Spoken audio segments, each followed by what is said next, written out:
this thing on?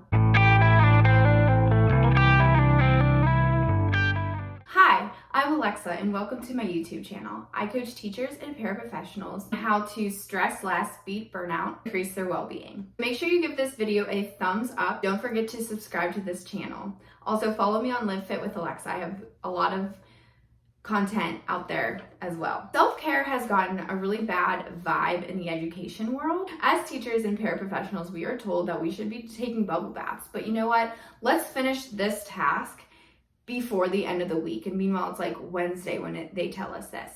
I am here to tell you that you do need self-care. Maybe not the bubble baths all the time, but you do need self-care. Just thinking of self-care as a task all on its own, literally, especially as a teacher or a paraprofessional. Self-care is actually a very essential part of living. We get so busy that we forget to take care of the most important person, which is AKA ourselves, okay? You are a very important person. However, we have families, we have kids, we have parents, we have friends. We have to cook, we have to clean, we have to plan, we have to grocery shop, we have to go other shopping, we have to sleep, we have to, you get it. It's a whole life that we have outside of our teaching job. So why do we need self-care? So self-care, having a self-care routine actually has been proven to eliminate our stress and anxiety. It also reduces stress, improves concentration, minimizes our frustration and anger. It can increase your happiness and improve your energy. So I think that is really cool.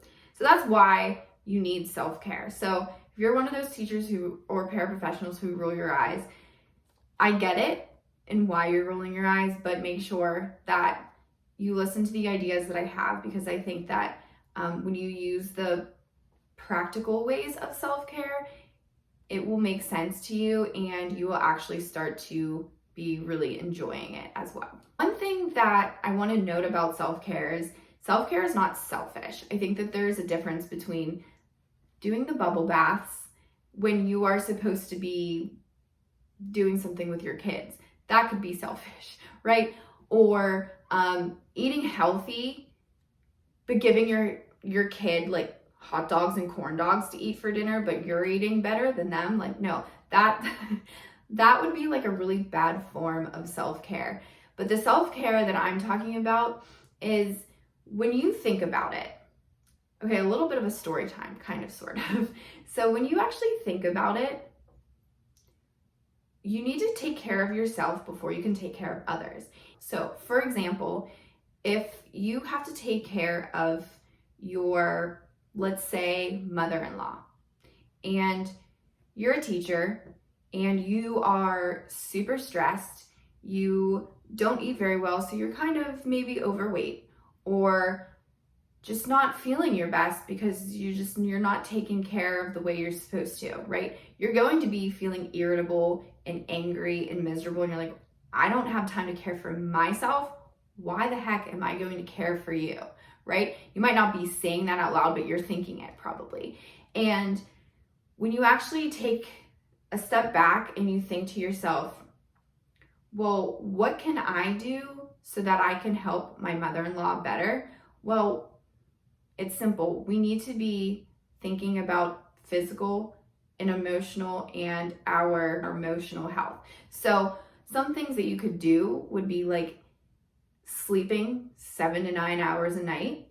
We could be waking up and eating a healthy breakfast. We can work out when we are able to work out.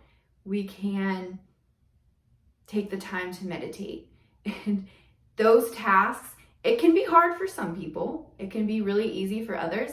But when you do at least one, implement one, and then keep going as time goes on, you are going to be feeling like you can really help your mother-in-law, and you will want to be there for her. So I have 9 ideas for you on how you can your self-care. Now, little disclaimer, these do not work for everyone. I don't expect you to do this at all. If you don't want to do it, it's totally fine. These are just ideas. And if you are struggling with self-care and doing self-care, you can always just implement one, try it, see if it works. If it doesn't work, try something else. Or if it works and you're like, I want to do something else now, then you can implement it each week or every couple weeks, however you would like to do it. That is up to you. So number one is treat yourself to something. So I'm someone who, I love Starbucks. And if I have the time in the morning, why not go and get my favorite Starbucks drink?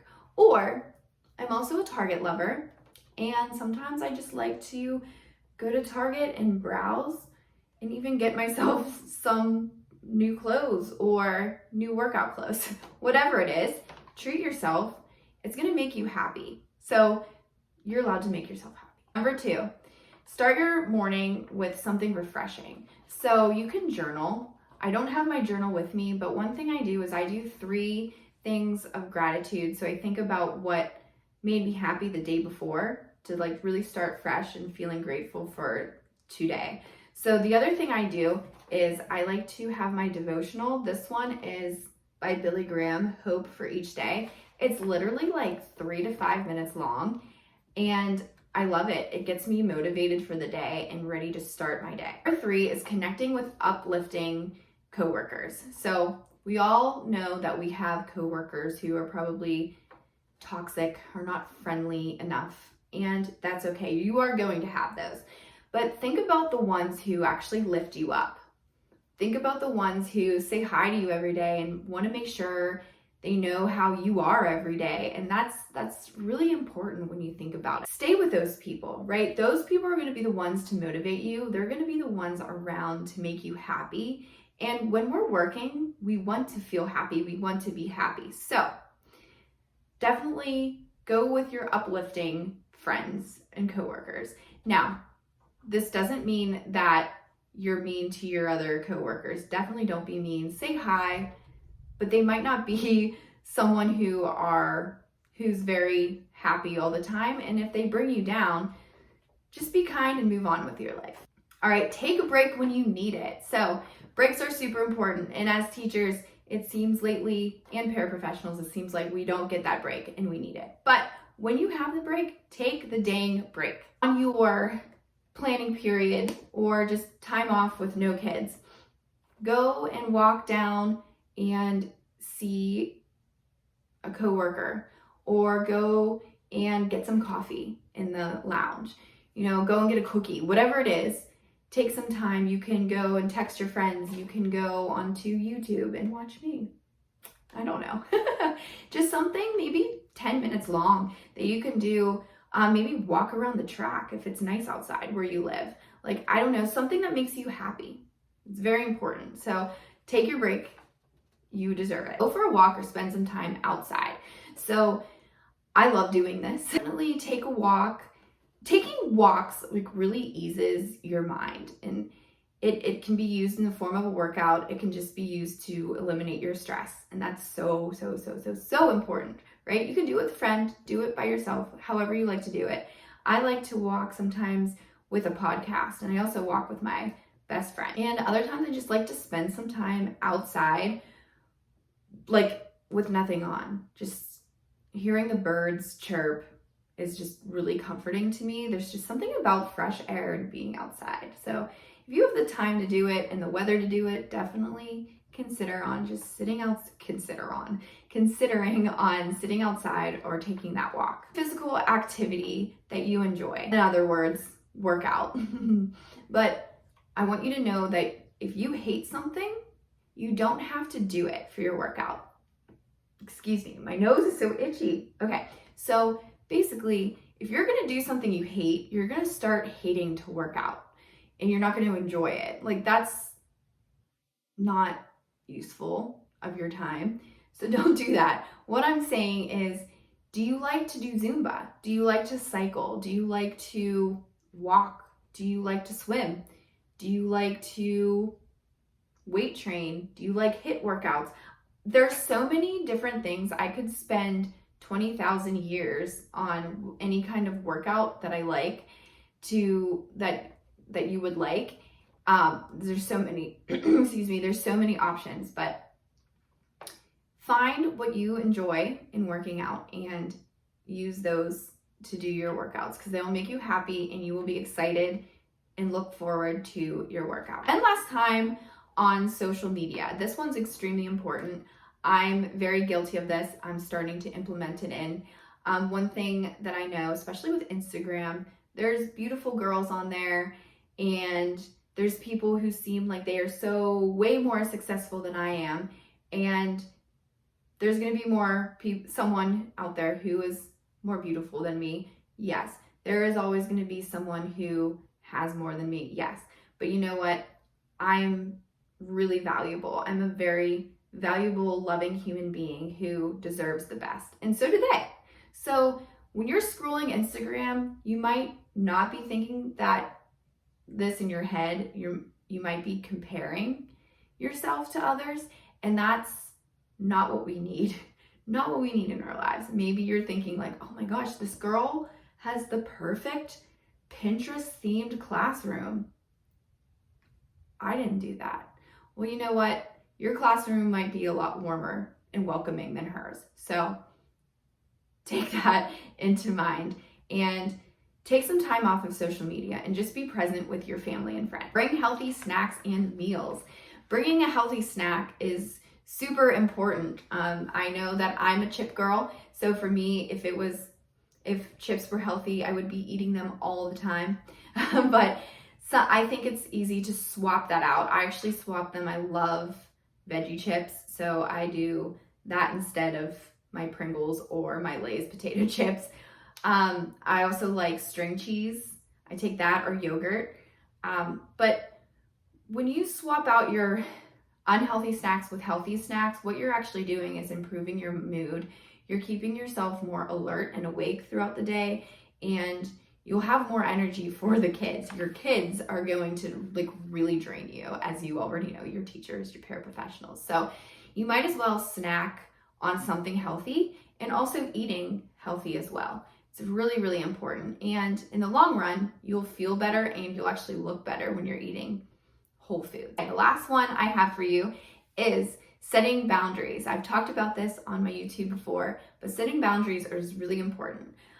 One thing I like to think of is think about yourself with a hula hoop around you and everyone else around you having a hula hoop on as well. And that's their boundaries. So if you touch that, you are overstepping someone else's boundaries, or someone might be overstepping yours. And setting boundaries, I think, is self-care, because it's something I like to think of self-care, as we've been talking about, as keeping you happy, right? So it could be anything as to like eating your lunch with other coworkers and not talking about the school day. It could be closing your door during your prep period. It could be taking that break that you really need and talking to your bestie. Something simple, but something that's going to make you happy and less stress throughout the day. There you have it. These are these are the self-care tips and tricks that I have for you. I hope that they are useful for you. You do not need to do that bubble bath, but if you have a chance to take a bubble bath, take it. Why not? If it makes you happy, it makes you happy. Engaging in that self-care routine, it honestly has been proven to reduce your stress level, to reduce that burnout. It's extremely important and you do need it. It improves your quality in life. So it benefits you mentally, physically, and emotionally. And again, in no way, shape, or form does it make you selfish.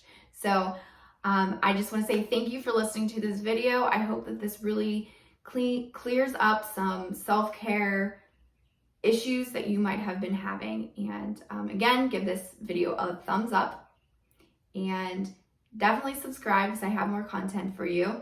And remember that you are a difference maker. I believe in you, and I'll see you in the next video.